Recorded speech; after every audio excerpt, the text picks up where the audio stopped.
El papel de la autoconsciencia en la transformación personal. Segunda parte. Si cada vez que nos obsesionamos o autohipnotizamos con nuestros asuntos o con nuestros problemas, cayéramos al suelo, tendríamos las piernas llenas de magulladuras y no se llegarían a curar nunca. Si nos olvidamos la cartera en casa, si hemos tenido un pequeño roce en el coche o si hemos tenido unas palabras malsonantes con nuestra esposa, ya solemos estar todo el día preocupados porque el yo de la preocupación nos hace creer y pensar que algo grave puede pasar o que eso nos perjudica seriamente a nuestros intereses o qué sé yo, cualquier otra cosa más. Desde el punto de vista del yo, es decir, en estado despierto y consciente, esos hechos no nos deberían de preocupar en ese sentido.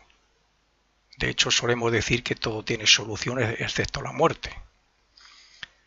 Tan solo deberíamos actuar de una forma razonada y consciente para encontrar una solución si fuera necesaria.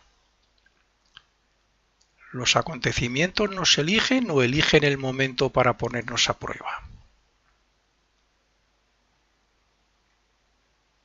Es una pregunta que tiene que ver con que por lo general las circunstancias, lo que nos ocurre todos los días, el destino que tenemos que afrontar suele estar basado en el pasado.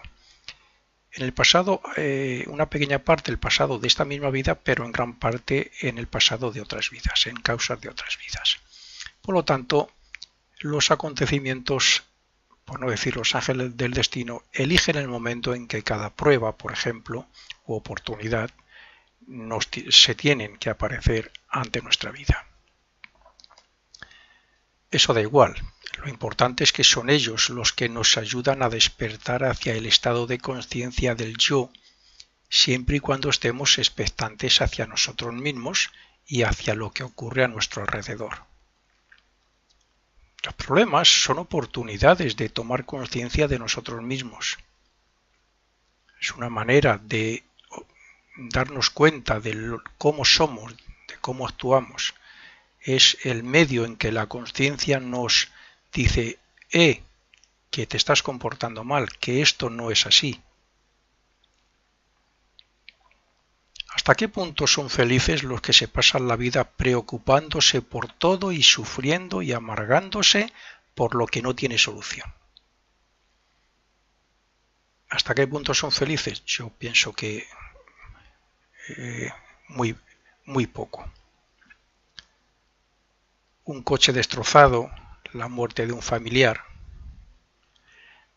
Cuando ocurren estas cosas así, pues estas personas no pueden ser felices porque ellos mismos se han creado ese estado de conciencia y de ánimo que envuelve y cubre al yo superior, que impide que el yo superior nos enseñe, nos dé alguna lección, nos dé algún consejo.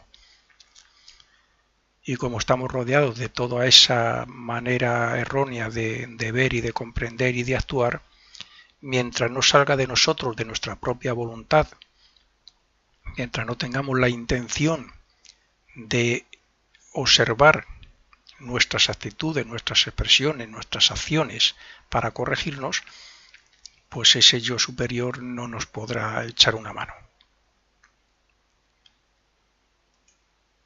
El interiorizarnos para observarnos es lo que decimos despertar. Y dejarnos llevar por todos esos problemas es lo que llamamos dormirnos. Cuando trabajamos así sobre nosotros mismos, creamos una nueva mente y un nuevo carácter que nos hará ver las cosas de diferente manera. Pero si dejamos de verlas con la autoconciencia como el yo, volveremos a caer en ese estado hipnótico de la vida que no nos permite progresar como deberíamos. Veamos la diferencia. Si alguien critica a otro porque, por ejemplo, es racista, es muy posible que cuando alguien le diga que le están criticando a él por ser racista, se moleste o se enfade y hable o actúe indebidamente. Somos así. Pero si esa persona, por algún motivo anterior, se ha hecho consciente él mismo de que lo que le critican es cierto, reconoce que es racista, entonces es muy posible que no le afecte. Eso es una manera de el que está muy atrasado y más dormido, y el otro que lo reconoce, el que está más despierto, más humilde y está más desarrollado. El resultado no es el mismo, y lo único que tendrá que hacer el que se reconoce a sí mismo como racista es eliminar ese yo de su carácter. Pero su actitud siempre será mejor que la actitud malhumorada del primer ejemplo. El que no reconoce que es racista o lo reconoce pero no lo quiere decir y no quiere dar muestras de ello. He conocido personas que, hablando sobre estos conocimientos, me han sugerido que les aconsejara ante hechos como las discusiones con su pareja o con los compañeros de trabajo. Al rato me daba cuenta yo de que esa persona también tenía culpa y que no era un incomprendido ni la víctima que aparentaba ser. Así es que debía decírselo de la mejor manera, sin ofenderle y sin que lo entendiera mal. El resultado era, en el caso de admitirlo, que cambiaba de actitud o digamos que se elevaba a un estado de conciencia superior, o sea, digamos que en cierto modo despertaba un poquito más, ¿no? Y comenzaba a ser más comprensivo y más tolerante. O bien, en los casos que no admitían su culpa, pues seguían en su estado de inconsciencia ante la realidad, por no decir que lo empeoraba con su enfado y su distanciamiento de mí. ¿Qué me ha ocurrido?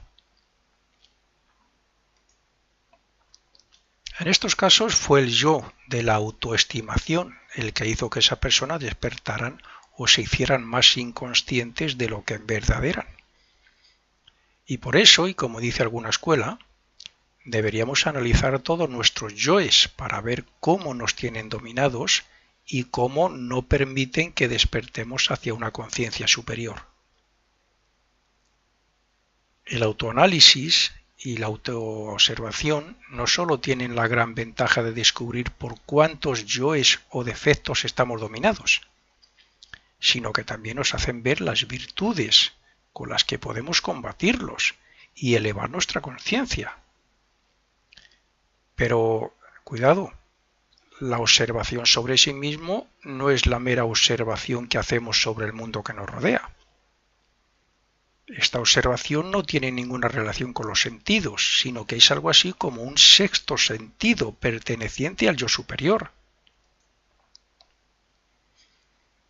La observación es observar lo que nos rodea, observar lo que no somos nosotros, observar ese no yo que en alguna grabación he mencionado.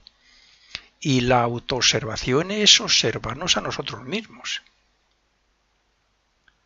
Este sexto sentido es el que intenta que, ante una acusación, seamos humildes y reconozcamos la verdad, si lo es, claro, y no busquemos una salida o culpemos a otro. Estoy seguro de que si se nos rompe la cremallera de un abrigo en un día de frío, estaremos molestos casi todo el día, pero casi seguro que no nos pararemos a autoobservarnos, porque permitimos que nos domine. Y no nos paramos a autoobservarnos y mucho menos si hay algún motivo para que ese hecho cambie nuestro estado de ánimo hacia lo negativo en vez de ser comprensivos, razonables y más positivos. La verdad es que en general nos cuesta admitir que tenemos ciertos defectos o que somos malos porque no nos damos cuenta de lo que somos, que es esa inconsciencia o estado de dormido. Es más, no solo no admitimos nuestros defectos o nuestra maldad, sino que algunos incluso se sienten orgullosos, aunque lo oculten a los ojos de los demás. Esa elevación de conciencia o despertar que alcanzamos cuando admitimos que estamos dominados por esos defectos es lo que nos hace ver más clara nuestra situación en la vida y lo que nos hace más humildes, comprensivos y tolerantes. Los que no han llegado aún a trabajar así sobre sí mismos son cada vez más vulnerables ante los acontecimientos, ante las críticas y ante todo lo que les rodea. Toda buena intención que en cada momento o ante cualquier circunstancia manifestemos con la idea de analizar a la personalidad nos permitirá ver los acontecimientos futuros con más claridad.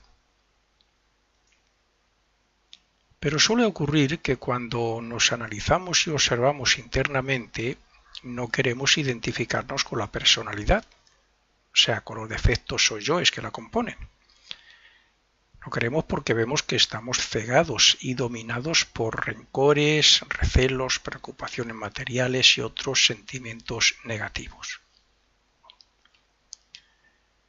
Entonces intentamos elevarnos por encima de todo eso y buscar algún nuevo sentimiento o alguna nueva virtud que nos sea útil para combatir esa imagen indeseable.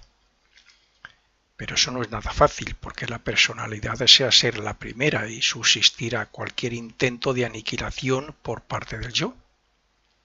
Y por eso intentará engañar de nuevo con tentaciones que estimulen el orgullo, el egoísmo, el deseo de poder, etc. Recordemos que la personalidad tiene que ser pasiva para que el verdadero yo pueda manifestarse. El fin del trabajo que todos, consciente y voluntariamente o lo contrario, estamos haciendo, es la transformación. Una transformación que lleva consigo la elevación de la conciencia hasta un nivel desconocido para la mayoría de nosotros. Para alcanzar dicha transformación es necesario 4 cosas, voy a decir. Primero, un constante esfuerzo de voluntad para mantener la atención sobre la personalidad desde la consciencia de sí mismo. Segunda, un cambio mental respecto a los elevados ideales que deberíamos tener. Tercera, una práctica de la meditación y la concentración mental continuada. Y cuarta, un cambio respecto a lo que se piensa del mundo y de las circunstancias para no vivir identificados con todo ello. Naturalmente que si no persistimos en esta práctica podemos tener muchos inconvenientes según el desarrollo que cada uno tenga. Uno de ellos es la poca consideración hacia el prójimo. Poca transformación se puede conseguir si seguimos viendo a la humanidad desde el punto de vista del racismo o la xenofobia. Es más, ni siquiera el más mínimo desprecio hacia alguien que conozcamos cabe en nuestro trabajo si queremos cambiar nuestra manera de ver el mundo. Podemos cambiar interna y psicológicamente observándonos y persistiendo en el cambio, pero no se hará una auténtica transformación mientras pensemos negativamente sobre alguien de otra raza, sobre un vecino o sobre un compañero de trabajo o amigo. Desde que obtuvimos la mente, nos hemos transformado enormemente y nos hemos distanciado de aquel estado de conciencia semi-animal que hoy no puede alcanzar todavía el reino animal actual. Pero ese distanciamiento ha sido alcanzado desde ese estado inconsciente e involuntario que llamamos dormido. Es decir, porque la propia evolución así lo tiene previsto. Antes de, a partir de darnos el germen de la mente y empezar a hacer lo que hoy llamamos razonar, estábamos totalmente dormidos desde el punto de vista de la consciencia. Y aunque cada vez razonábamos más, nos íbamos durmiendo, íbamos velando la auténtica conciencia porque éramos dominados por todo lo que existía aquí en el mundo físico.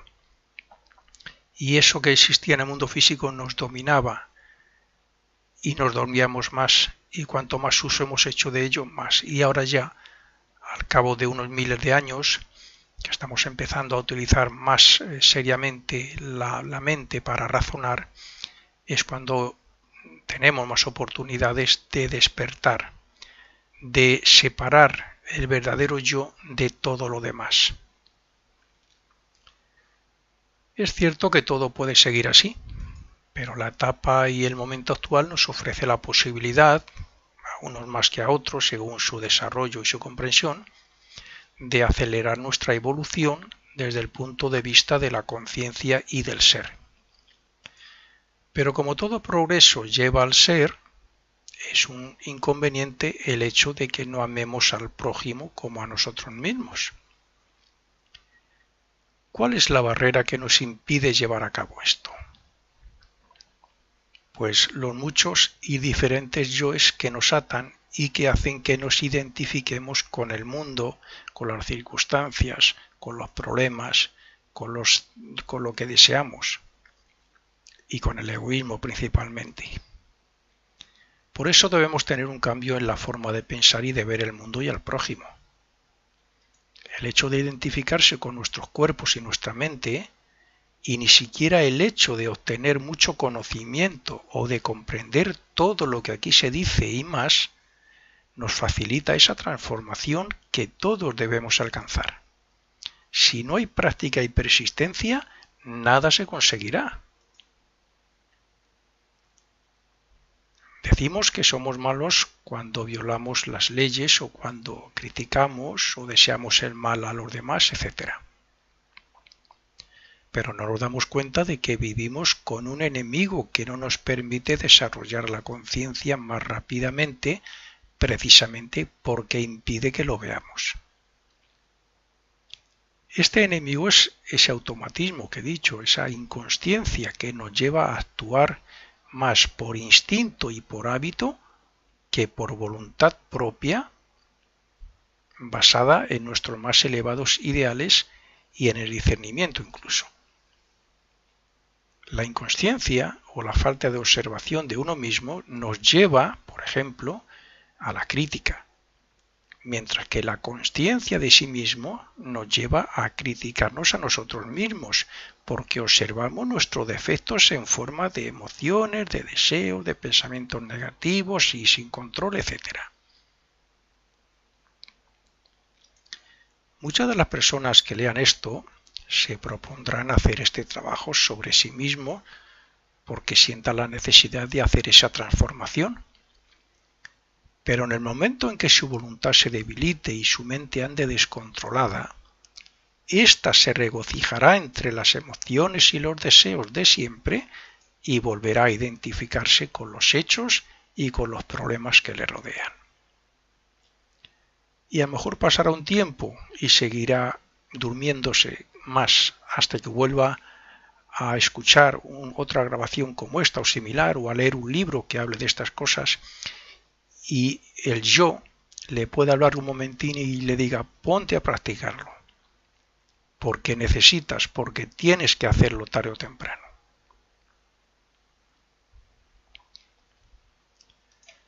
Quien quiera transformarse para elevar su conciencia tiene que crearse el nuevo hábito de estar expectante sobre sí mismo en todo momento. Repito, estar expectante sobre sí mismo en todo momento. Pero esto no significa que no pueda dedicar un tiempo a la oración o a otros asuntos culturales, deportivos o espirituales, así como atender a sus responsabilidades y obligaciones. Se puede hacer igual. Atender a todo eso nos lleva consigo la inconsciencia de lo que estamos hablando. Santa Teresa dijo que Dios también estaba entre las cacerolas o los pucheros, que es como decir que se puede hacer cualquier trabajo con amor o como si fuera para Dios. De hecho, yo en algún tiempo lo he llevado a la práctica esto y sinceramente da resultado. Pues algo así pasa con este trabajo sobre uno mismo. Hagamos lo que hagamos, debe ser hecho con la conciencia puesta sobre ello, así como sobre nuestra mente, nuestras emociones y nuestras actitudes. Esto es, al fin y al cabo, una forma de meditar que nos hace conscientes de la realidad y de lo equivocados que estamos al pensar que somos lo que comúnmente pensamos ser. Meditar desde la inconsciencia o pensando en mil cosas a la vez sirve de poco, como ocurre cuando nos dedicamos a ir a unas charlas y llevamos a la práctica lo que nos dicen durante solo 24 horas, porque nos olvidamos pronto de ello y porque no nos recordamos a nosotros mismos cuando lo escuchamos eso. El trabajo necesario para transformar la personalidad es mucho más serio que todo eso. Debemos grabarlo en la memoria del ser y persistir mediante la repetición hasta que se haya formado un hábito de vida.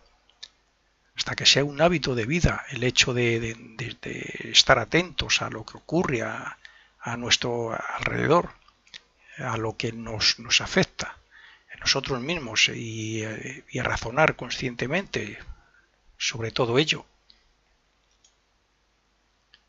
La transformación solo se puede conseguir por medio de ver cómo actúa, piensa y siente esa persona que ahora somos, para luego obligarla a cambiar y a dirigirla por los caminos que llevan al espíritu, o al ego, en este caso.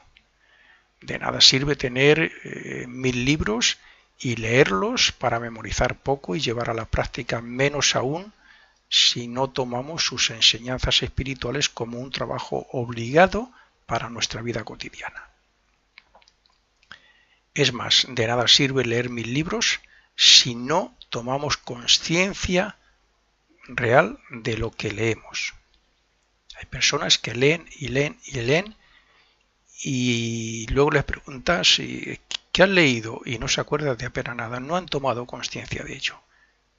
No estaban en sí mismos. Esto es como decir que mientras sigamos actuando desde la falta de voluntad y de la inconsciencia que lo hacemos, es obvio que no nos podremos corregir a nosotros mismos. ¿Qué decir tiene que cuando caemos en una identificación por algún problema y nos domina hasta el punto de hacernos violentos, estamos cayendo del nivel alcanzado? Y si esto se repite muchas veces, habremos perdido todo lo ganado. Cuando nos identificamos con nuestros asuntos, o cuando nuestros asuntos nos dominan, cuando gozamos con nuestras emociones, cuando hacemos caso a nuestros bajos deseos y cuando no controlamos a la mente, estamos volviendo de nuevo al automatismo y a la inconsciencia, o sea, al estado de dormido. Entonces solo reviviremos influencias o incitaciones egoístas y personales para sobrevivir y para disfrutar de la vida, pero no para trabajar sobre nosotros mismos. Cada vez que, gracias a la propia observación, nos damos cuenta de que un defecto, un vicio o cualquier otro yo nos domina y hace que nos identifiquemos con él, ya estamos comenzando a vencer la batalla, porque hemos tomado conciencia de ello, de algo que no conocíamos, lo que nos lleva a ser menos yo personal y más autoconsciencia. Estoy de acuerdo en que la fe, la esperanza, el amor y otros aspectos religiosos han sido muy útiles para el progreso moral y espiritual de la humanidad, pero hoy son menos los que lo necesitan para elevar su espíritu. Parece que, como el científico, necesitáramos algo más que fe, es decir, necesitamos algo que a la luz del intelecto, de la mente, nos demuestre que obtenemos resultados visibles. Y es gracias a la autoconciencia permanente y a la observación de sí mismo como podemos ver dónde fallamos y cómo nos dejamos hipnotizar por todo lo que no es el verdadero yo. Quien esté interesado en hacer esta transformación debe tener claro que cuando hacemos las cosas mecánicamente, instintivamente o por hábito, aunque lleve cierto esfuerzo y persistencia, no se considera un trabajo consciente. Podemos hacer nuestros deberes y responsabilidades con voluntad e inteligencia, pero si no lo hacemos conscientemente, no podremos observar dónde fallamos. El trabajo y el esfuerzo al que nos referimos cuando hablamos de transformación traen resultados que satisfacen al yo espiritual y no a la personalidad.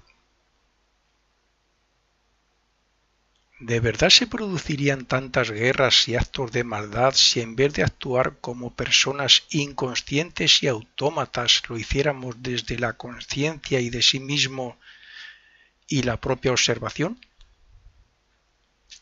Por supuesto que no. Estamos hablando de personas como las que nos interesan todos estos temas, el progreso individual, el progreso moral, intelectual y espiritual, no personas salvajes.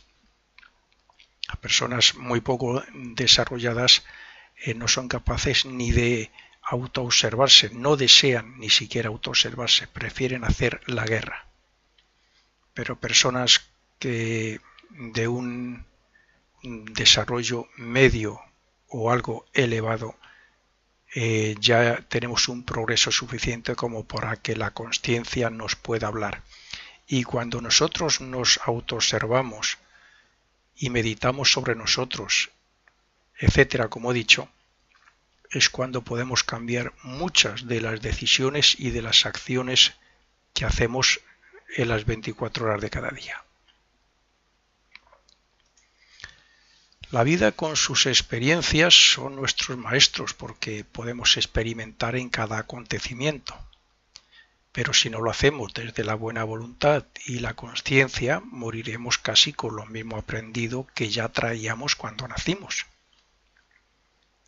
La vida nos domina con sus acontecimientos y la única manera de superarlos sin identificarnos con ellas es trascenderlos conscientemente y sin apego. Esto parecerá una tontería, pero si me molesto porque me han tocado o cambiado de sitio algo y al siguiente día me enfado con un conductor que me hace una mala pasada y así sucesivamente, puedo terminar actuando violentamente o dando gritos, porque en vez de trascenderlo, me he identificado con ello y me he dejado llevar por esos yoes que me hacen inconsciente de mí mismo. Esas cosas, esos yoes, velan mi conciencia, o sea, cuando yo estoy hablando ahora mismo, soy consciente de mí mismo, de lo que digo, de lo que expreso, de lo que deseo enseñar. Si yo ahora mismo me ocurriera algo y cambiara un estado emocional descontrolado, unas emociones muy fuertes me dominaran, por supuesto que no podría decir lo mismo, no estaría capacitado para seguir escribiendo o grabando todo esto. La persona consciente de sí mismo es equilibrada y nunca puede ser violenta. Por eso debemos interiorizarnos y no permitir que los deseos y las emociones negativas nos dominen. Si no estamos expectantes, esa negatividad nos adormecerá y sutilmente nos cegará para que no veamos que estamos otra vez dormidos. Es importante poner barreras cada mañana cuando nos levantamos, haciendo una visualización de lo que debemos o queremos hacer durante el día de una forma consciente. Es una visualización de cómo nos gustaría que fuera el día y vernos a nosotros cómo respondemos perfectamente y conscientemente. Esta autoprogramación voluntaria y consciente nos recordará a lo largo del día cómo debemos actuar en cada momento. No es necesario que nos dejemos arrastrar por los malos pensamientos, deseos y sentimientos. Si los observamos y los dejamos pasar, no nos afectarán para nada. Muchas personas piensan que es inevitable dejarse dominar por ciertos aspectos de la vida, dada la vida social que llevamos. Pero eso no tiene por qué ser así. Es cierto que la mayoría de nosotros podemos ser tentados por determinados aspectos de la vida, sobre todo cuando tenemos mucho tiempo libre y una mente ociosa.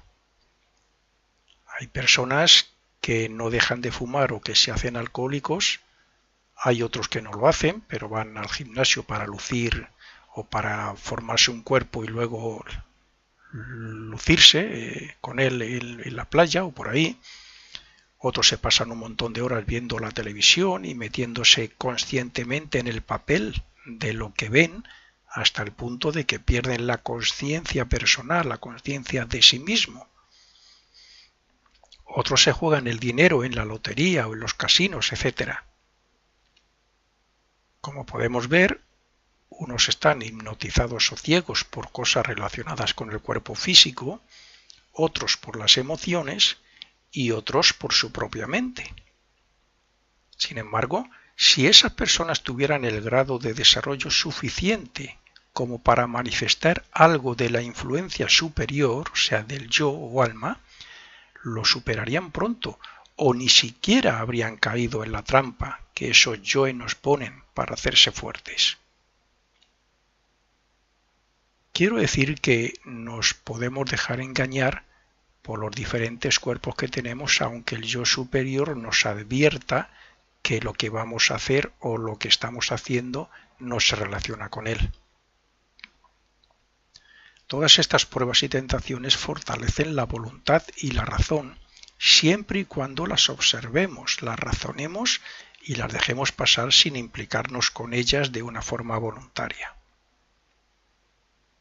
Cuando caemos bajo el dominio de un defecto es porque no lo vemos, no lo razonamos voluntariamente y porque nos implicamos en él emocional y mentalmente.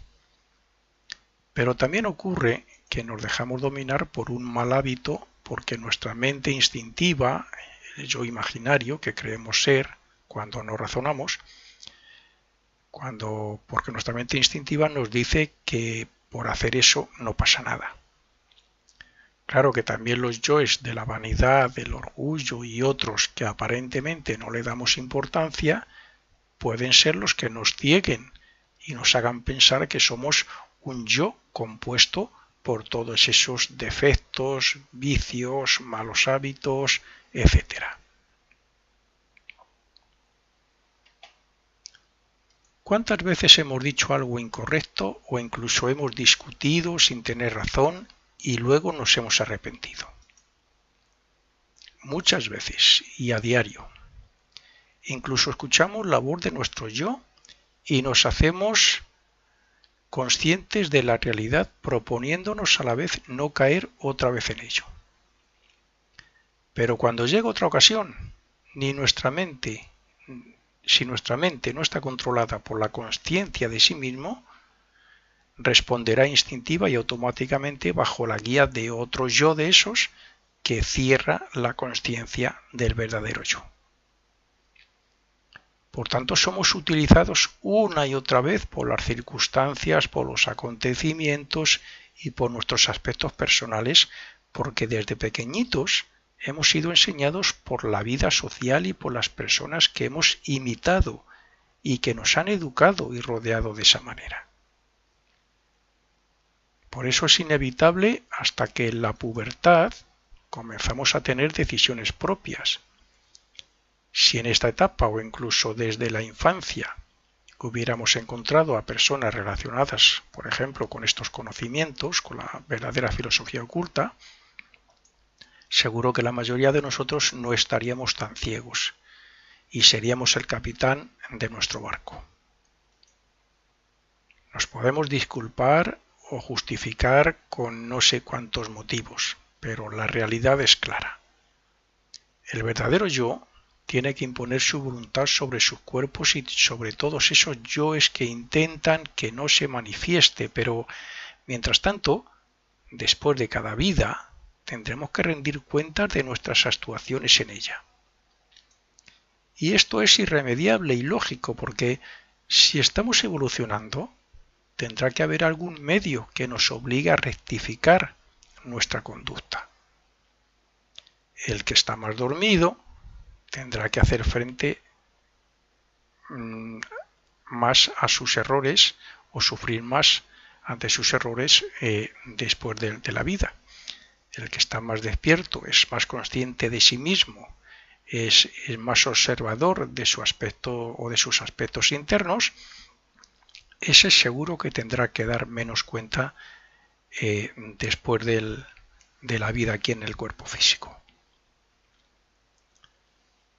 En cada vida progresamos siempre algo, unos muchos y otros menos, y ese progreso le traemos en forma de poder en los diferentes cuerpos o vehículos. Por tanto, a mayor progreso, pues podemos decir que más poder del verdadero yo. El verdadero yo, la conciencia, nos habla más fuerte y más claro.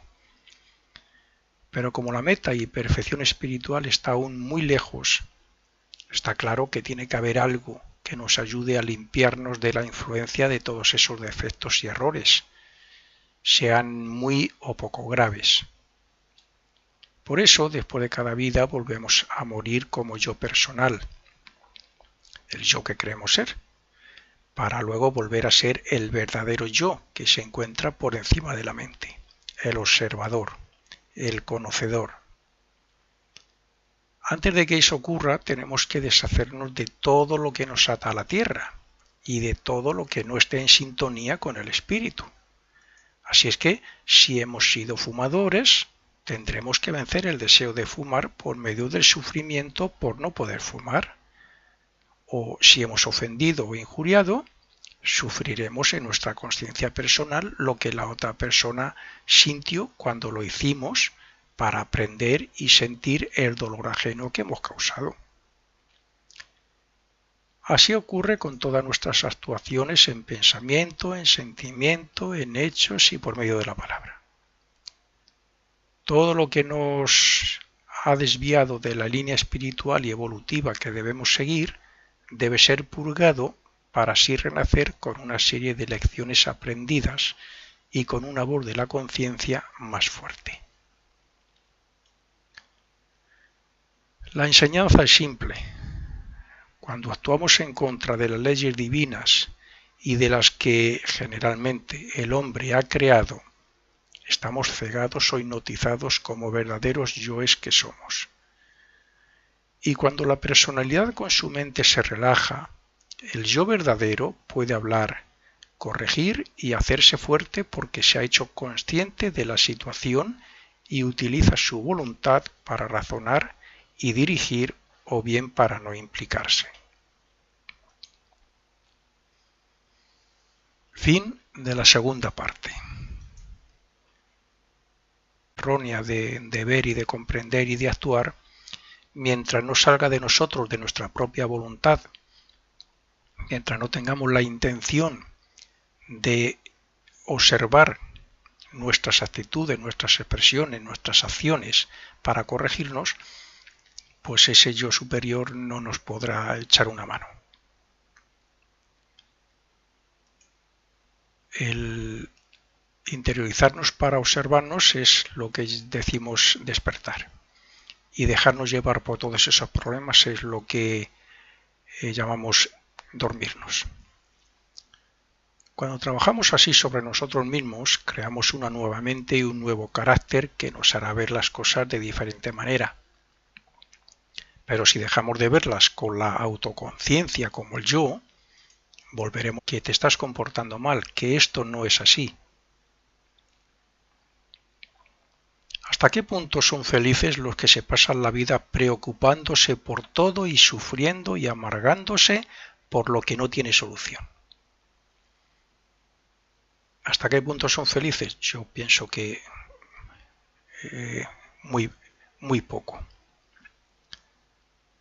Un coche destrozado, la muerte de un familiar.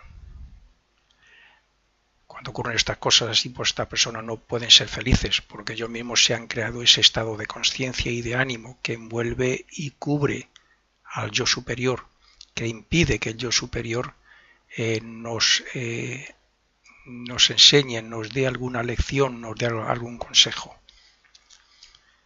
Y como estamos rodeados de toda esa manera, en pequeña parte el pasado de esta misma vida, pero en gran parte en el pasado de otras vidas, en causas de otras vidas. Por lo tanto, los acontecimientos, por no decir los ángeles del destino, eligen el momento en que cada prueba, por ejemplo, u oportunidad, se tienen que aparecer ante nuestra vida. Eso da igual. Lo importante es que son ellos los que nos ayudan a despertar hacia el estado de conciencia del yo, siempre y cuando estemos expectantes hacia nosotros mismos y hacia lo que ocurre a nuestro alrededor.